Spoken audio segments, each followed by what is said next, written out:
If we didn't do this deal, we could have dropped more bombs for another 3 weeks, 2 weeks, 4 weeks, 2 years. You would never have the Hormuz Strait open. You would never have success. Your market would have, instead of going up at levels that nobody's ever seen before, would go down at levels that nobody ever saw before. And that's President Trump defending his 14-point MOU to end the Iran war and kick off a new round of nuke talks. And the president posting just moments ago this: oil is flowing. Iran can never have a nuclear weapon. The world will be safe. The stock markets are roaring. Jobs are at records and prices are dropping. Affordability, exclamation point. Our country is strong, safe, and respected like never before. You are welcome. Trey Yingst has more from Tel Aviv. They are certainly putting the hard press on everyone to say how great this is. What do you hear from there? Yeah, Dana, good morning. Overnight, President Trump signed the Memorandum of Understanding, formally extending the ceasefire with Iran. The president was in France's Versailles Palace, joined by French President Emmanuel Macron, Secretary of State Marco Rubio, and others. Iran's president, Masoud Pezeshkian, was responsible for signing the document from the Iranian capital of Tehran. Earlier in the day, the president talked about what this agreement means and what happens if it isn't enforced. It's a memorandum of understanding. If it doesn't get done in 60 days, that's all right. We go back to bombing. You know, I don't want to do that because it's so good. But we might have to, because we're never going to let them have a nuclear weapon. But they've agreed not to, and you'll see that very clearly in the agreement. We're not putting up money. Only if they're doing things right. If they're doing things right, if people want to invest, they can invest. On Wednesday, a U.S. official read the agreement to reporters. Within the deal includes an immediate end to hostilities across the Middle East, including in Lebanon, respect to Iranian territorial integrity, and a final deal that must be reached within a 60-day period. Now, this window, according to President Trump, could be extended, but this is when they will discuss Iran's nuclear program. Now, in response, the Iranians will get tiered sanctions relief that U.S. officials will be based on their behavior. Now, the issue of negotiations remains a talking point for the Iranians. Iran's Parliament Speaker Mohammad Khalibaf, their top negotiator, said this. The difference between the negotiations now and the previous periods is that today the flag of victory is in the field, which both enemies and friends have admitted. Our people saw the glory of the armed forces too, even though they were against the well-equipped enemy. This is certainly a game of wait and see for the region to see if the Iranians are willing to make these serious concessions about their nuclear program at the negotiating table. Dana? All right, thank you so much, Trey. And all of you can read the full Memorandum of Understanding if you'd like. It's on foxnews.com. It's a quick read, and it's a good one. Yeah, quick, like page and a half, right? Former National Security Advisor H.R. McMaster is here. Great to see you again, sir. Thanks for coming on. We're very curious to get your view on this. Let me set you up with a couple things, okay?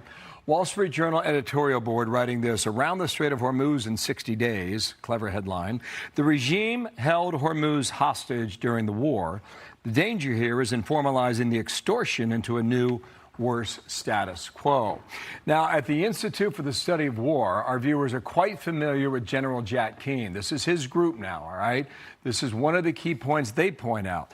Top Iranian officials are using these changes, a few changes apparently, to imply that they have satisfied their key war aims of controlling the Strait of Hormuz and preserving Hezbollah in Lebanon. All right, I set that up to you to tell us, is it a good deal or not? What do you think on paper?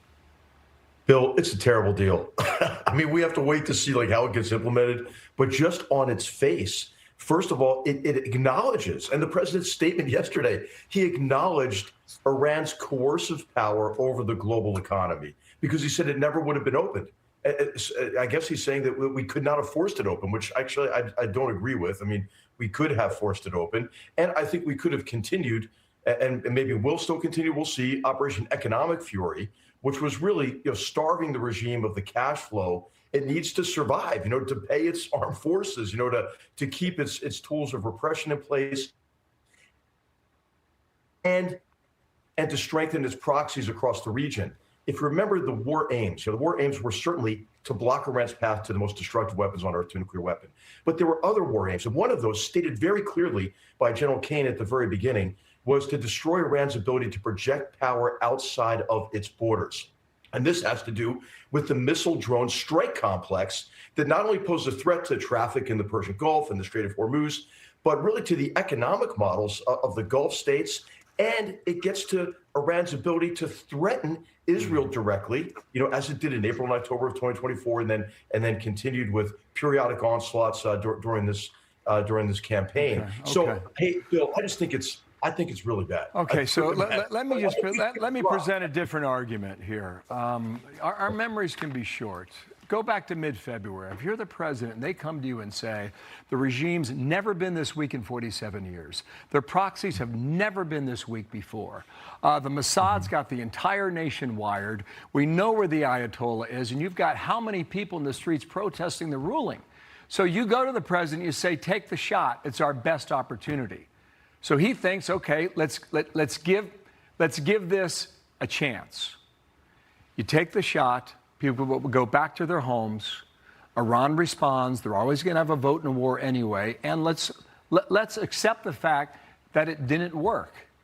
So pull back, recalibrate, and get ready for a new strategy.